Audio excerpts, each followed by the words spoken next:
میرے پیارے اللہ جی، کیسے خوش نصیب لوگ ہوتے ہیں نا وہ جو تجھے پہچان جاتے ہیں، جو جان جاتے ہیں کہ آزمائش محروم کرنے نہیں آئی بلکہ کوئی مقام دینے آئی ہے، جو آنکھیں بند کر کے کہہ دیتے ہیں کہ اے مالک، جو تیری رضا وہی میری رضا۔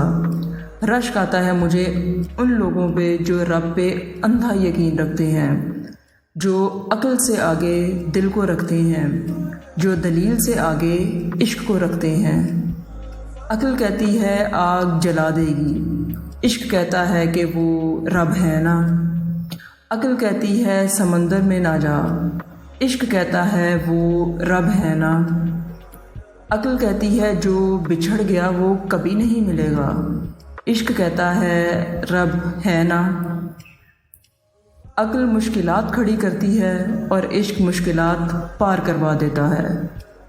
مجھے حضرت ابراہیم علیہ السلام کی اللہ سے محبت پہ رشک آتا ہے کہ جب جبرائیل علیہ السلام نے فرمایا کہ اے ابراہیم علیہ السلام، آپ کو اپنے رب سے کچھ کہنا ہے، تو جواب آتا ہے کہ کیا میرا رب میرے حال سے واقف نہیں؟ میں ندامت سے چور سر جھکائے خود سے پوچھتی ہوں کہ اے اللہ کی بندی، کیا تمہارا رب تمہارے ساتھ نہیں؟ ان حالات میں تو ایک پرزور ہاں ہوتی ہے جو مجھے احساس دلاتی ہے کہ یہ دنیا چاہے سب کچھ چھین لیں مگر میرے اللہ سے رشتہ کوئی نہیں چھین سکتا۔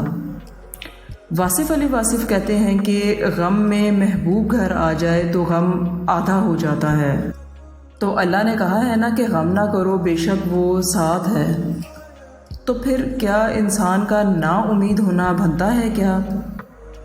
پھر کر لو یقین اللہ پہ۔